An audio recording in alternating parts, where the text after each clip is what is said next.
You're watching 48 Fastcast. Good Friday afternoon. I'm Liz Hurley with this 48 Fastcast. We continue with our breaking news coverage in Lawrence County this afternoon after 5 people, 2 adults, 3 children, perish in a house fire.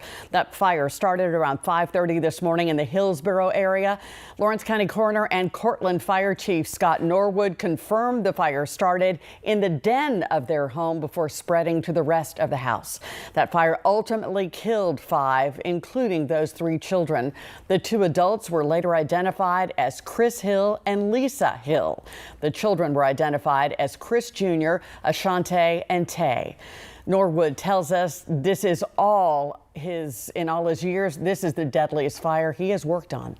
But this is the, I don't know if it's the most fatalities that we've had in one structure fire in Lawrence County. I'm really not for sure, but I know in my 30 years it's the most fatalities that we've had in one structure fire so far.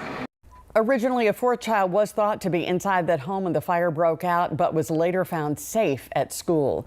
We'll have much more on this deadly fire coming up in our evening newscasts.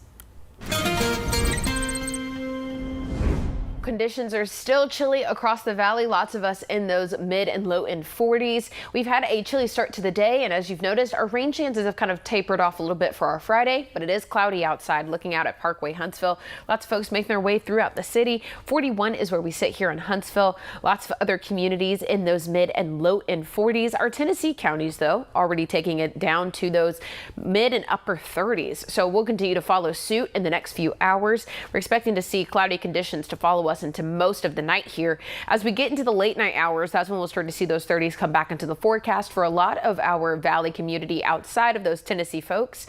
We'll keep a calm and decent breeze around for most of the night. And of course, like I mentioned with that cloud condition, we're going to continue to see that heading into the first couple of days of the weekend. Rain chances will ramp up just a tad as we go into your Saturday and Sunday, but we do get some sunny weather to come back for the following work week. I'll walk you through that in just a moment. We're looking for some sun. Thanks so much. A Cullman County attorney now suspended by the Alabama Bar Association after she was charged with attempted murder. Sarah Baker arrested last week, accused of trying to kill her husband. Court records show Baker allegedly put fentanyl in her husband's food and drink. She has since bonded out of jail. A DeKalb County man behind bars today on corpse abuse charges. Court records show Oliver Harper was arrested Thursday after he allegedly laid a tarp over a body and left it inside a residence. At this time, we do not know where this happened or why he's facing these charges. We did reach out to the DeKalb County Sheriff's Office for more details. We're waiting to hear back. We are less than 200 days away from the 2026 FIFA World Cup, and the United States just found out its first few opponents. We'll tell you who they are when we come back.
The U.S. men's national soccer team now knows its opponents ahead of next summer's FIFA World Cup.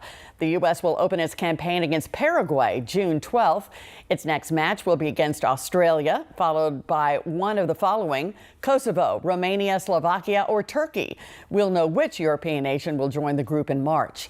The World Cup kicks off June 11th, with the United States playing its group stage matches in L.A. and in Seattle. Now, your first alert weather forecast with Jada Russell.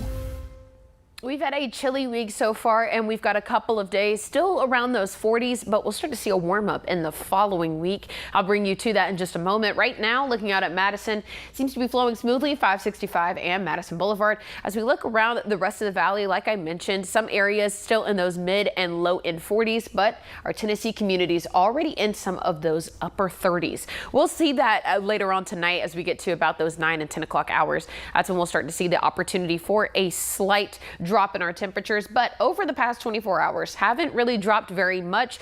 We did see a drastic drop earlier this week where some days we were about 10 degrees cooler from day to day. So the next 12 hours though, we'll keep those 40s around for the evening hours.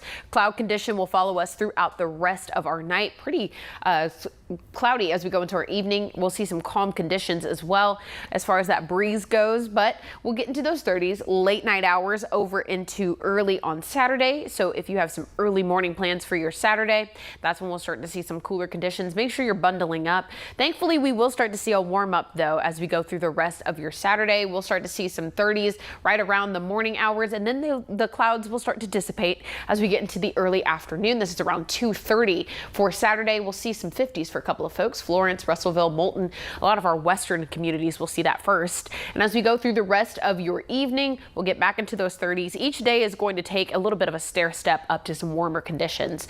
As we look ahead to Sunday afternoon, that's when we'll start to see some of those higher 50s, getting into about 52 over in Scottsboro.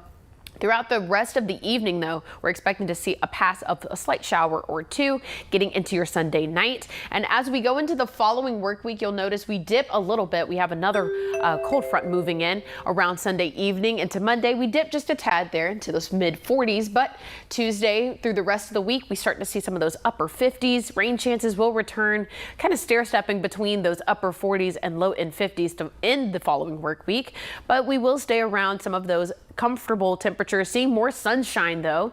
Our lows for each morning though could possibly see some 20s in and around some of the forecast for the mornings. But on the high side, the 50s are tolerable. That'll do it for this Friday edition of 48 Fastcast. We will be back online shortly with Before the 4, hosted by AJ Wiest. Then don't forget to tune in on WAFF 48 at 4, 5, 6, and 10 for the day's top stories across North Alabama and beyond. I'm Liz Hurley. Thanks for watching. Have a great weekend.